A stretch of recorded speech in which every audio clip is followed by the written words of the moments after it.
Today, everyone watching this is going to improve at Warhammer 40 freaking thousand. If I could go back in time and talk to myself when I first started taking Warhammer seriously, I wouldn't tell myself what army to play. I actually wouldn't even tell myself what the meta was. I wouldn't tell myself what stratagems were broken. What I would tell myself is, you don't misunderstand the rules, you misunderstand improvement. Most players don't really fail because they're not smart. They fail because they're measuring things incorrectly. They're taking the wrong standards here. They fail because they don't grasp what they're actually trying to accomplish, and that's not necessarily just win a game. That's improve their skill set. So, every single thing I'm about to tell you can be applied in your very next game. Starting today, let's all improve. We're going to jump right into this freaking conversation. Let's do it. Misconception number one that we're going to fix. Winning equals improvement. So winning for a lot of us is just going to feel like growth. Like, yay, we accomplished it. But it's not. You see, winning is actually a lagging indicator of improvement. Decision quality is a leading indicator. You can win while you play badly. You could win because you're like, oh, screw it, I'm just going to go for 7 9-inch charges, and you happen to make 7 9-inch charges. Or you can win because you say, I'm just going to make 12 4-up invulnerable saves. Most of us have played Necron players who have done this to us. Oh, you bastard Necron players. So, like, you can win while playing badly, and you can actually lose by playing very, very well. Trust me, this has happened to me. And if you measure yourself only in wins, like the amount of wins equals how good you are, you're going to plateau really, really quickly. So here's an immediate action step that we're all going to take and we're all going to use to get much better. For your next 5 games, what I want you to track instead of the win is I want you to track, did you trade up with your units? Did you overcommit in certain positions? Did you score efficiently? Did you use your 400-point unit to get you area denial? Well, if you did, and that's all they did, it's probably a pretty bad decision. So I want you to really ignore the win record for just a little moment, and I want you to start tracking the decisions that you made, because your improvement is going to accelerate when you start measuring the correct variable. And that's it. It's not that hard. All right, so misconception number 2. The meta is holding me back. This is one that I hear all the freaking time, and I understand it, and it's very, very frustrating. When I was newer, I would blame things external. Oh, this was a bad matchup. My codex is bad. I had bad dice. But here's the truth.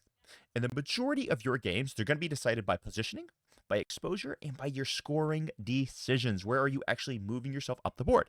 It's not going to be really determined by faction power. So balance matters at the highest level. Like, if we have 2 players who are top 1% in the world, and one of them is playing like the strongest army in the game, and one is playing the weakest army, it's a fairly foregone conclusion what's going to happen.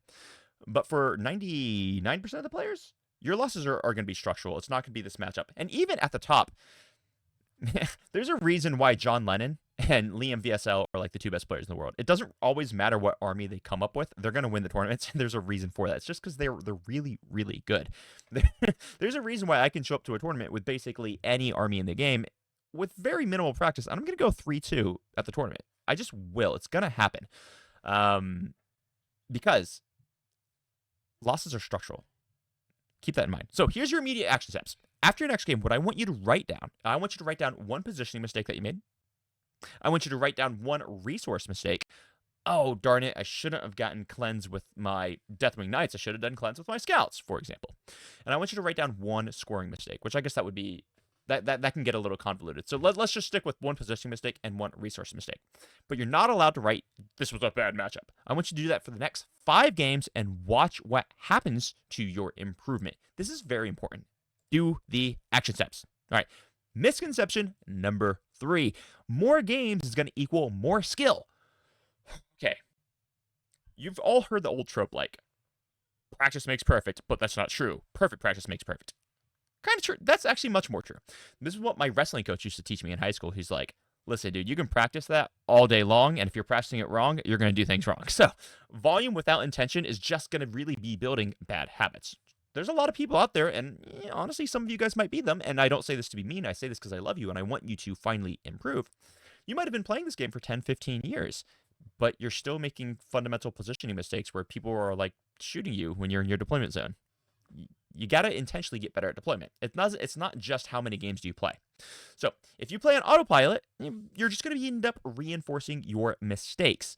10 focused games are going to be better than 50 lazy ones. Skill is not repetition. It's about correcting yourself. I should know because currently in life, I'm coaching Warhammer for full time, and I've got my daughter. I'm growing a business. I actually don't have that much time to play Warhammer. The amount of just casual trial games I get is approximately zero. The only matches I really get right now are tournament matches, occasional scrim scrim matches when we're preparing for the World Team Championship, and then coaching matches with clients. So I actually don't get that much time to try and test things, which means every single game that I play, I have to focus in and I have to really intentionally work on skill development. So, your immediate action steps before your next game, I want you to choose just one focus, just one. So, today I am practicing staging. Today I am practicing aggressively dictating the pace of battle. I'm practicing patience, activation order. I'm never going to shoot my weapons in the wrong order. That's legit a big skill. And then after the game, I want you to really focus in on focusing and reviewing that one skill that you were working on building. This is called deliberate practice, and you're gonna skyrocket your freaking results. So that's that. Let's go on to misconception number 4, and this is complex equals competitive. And I actually did a video kind of on this previously. This one really stings a little bit because a lot of people think that running complicated lists means that you have really high skill. It's not really what it means. See, the clarity actually builds mastery, and noise likes to hide mistakes. If your plan isn't clear before deployment, your list is a little bit too noisy. Sometimes one of the best things that we can do is we can actually simplify our list so that we can focus on the more complex, what I like to call Warhammer decisions on the table. So if you look at a lot of the lists I tend to bring to tournaments, I like to simplify the game plan of my army as much as possible so that I can focus on things like, oh, did I screen that area? Oh, did I actually give my opponent the heroic intervention? So I can focus really hard on just the Warhammer and not so worried about like what my army is supposed to be doing. Making things more complicated doesn't mean that you're more competitive, but it's a nice skill to be able to play complex armies, but complex and competitive isn't like the thing, isn't in like better isn't necessarily correct. All right, so here's your immediate action steps. Before your next game, I want you to answer these 3 questions. What is my primary scoring plan? How am I going to score primary? How am I going to deny primary? Which are my units that I'm going to be trading out for things, whether that's going to be primary denial and stuff, or if it's going to be secondaries, or if it's just going to be how do you deal with your opponent's skirmishers. And then number 3, I want you to ask yourself, what must survive until turn 3? Because you're going to need some of your resources later on in the game, so what are those units? And if you can't answer these questions instantly, I need you to simplify your game plan. I need you to clarify your game plan. And that's that. So let's move on to misconception number 5, and then we're going to start wrapping this game up here. All right, or this video up, not game. It is what it is. All right. So misconception number 5 is going to be, I have to kill to win. Most players chase damage, but the best players are going to be chasing scores. It's that simple because this game is all about how many victory points do you get in relation to your opponent. The victory point differential is what we're looking for. When you focus on scoring, your opponent is going to feel pressure. Let me repeat that. Here's the secret, guys. Listen in. When you focus on scoring, your opponent is going to feel the pressure. When they feel like they're behind, they're going to have to possession a little too aggressively. They're going to have to take risk. They expose themselves. Then you get to punish them. Scoring creates mistakes on your opponent's side. So if you're scoring a lot, your opponent is going to make mistakes because they're going to have to try to catch up and score. Then you get to kill them by capitalizing on their mistakes, not by taking risk of your own. So when you focus on scoring, guys, you're going to open up the table to yourselves. So here's your immediate action step for this one. For the next 2 turns in your next game, or in the next 2 turns of like your next game, I want you to say first rounds number 1, rounds number 2. Only commit your units if they are scoring, denying, or staging safely. That's it. As a matter of fact, here's a really good rule of thumb for y'all. There's only 3 reasons why you should ever bother killing your opponent's units at all. One reason, I'm going to do this finger first so I don't accidentally mess up. So the first reason is you kill a unit because you score points from it. The second reason is you kill a unit to deny your opponent points. And the third one is you kill units to enable the scoring or the denial of points. That's it. There's no revenge charges. There's no emotional trades. There's no charging and killing Morvenn Vahl because she's there. No, you only go and charge the Morvenn Vahl or the distraction card effects if it's scoring points, denying points, or enabling the scoring or denial of points. Just disciplined scoring. My goodness, you're gonna be amazed by how fast you improve.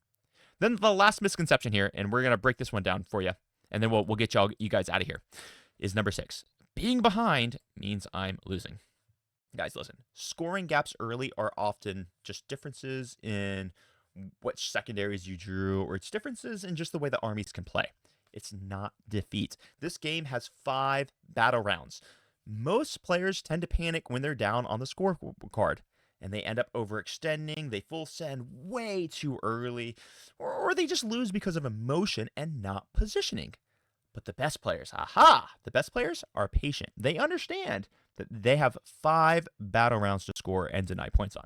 So, here are your immediate action steps. If you go down early in your next game, just pause. If you're under score, just breathe and ask yourself, is this gap real or is this just timing? Did I go second? Do I have the ability to burn my opponent's home field in turn 5? Are we playing a map or mission that really rewards me for going second? Did I go first? And when I went first, and am I under, am I behind on the scoring? I just want you to ask yourself, is this gap real or is it just timing? So look at turn 4, look at the primary swings that are available to you, and then calculate how you're going to make the points up before you actually react. Because if you're sitting on supply drop and you went second and it's battle round 3 and you're down by 10 points, you've basically already won because you can pretty much be guaranteed that you're going to get a 30-point swing in battle round 5.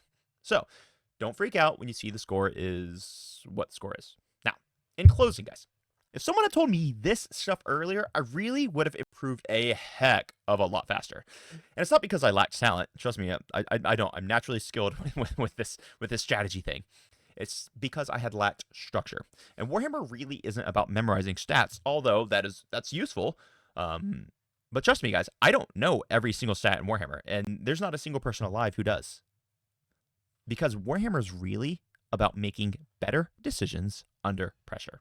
So here's your challenge, guys. In your next 5 games, just apply these. I want you tracking decisions. I want you focusing your practice. And I want you to be concentrating on scoring first. You're going to feel the difference. And once you feel the difference between what this does to your game, oh my goodness, you're never going to go back to autopilot again. If you guys like this advice, smash the like button, share it with your friends, share this information out there. I can honestly say I am so blessed and pleased and grateful to all of you guys for sharing this large and wide, or just large, wide? Jeez, now I'm stumbling over my words. Because this is really growing the channel, and it's just awesome to see that people are really gaining from it. I'm getting messages every day about how people are getting better results in their games with their friends at tournaments, and it's so awesome to see. So I appreciate all of you, and I hope you have a freaking amazing day. Crump on. Bye-bye.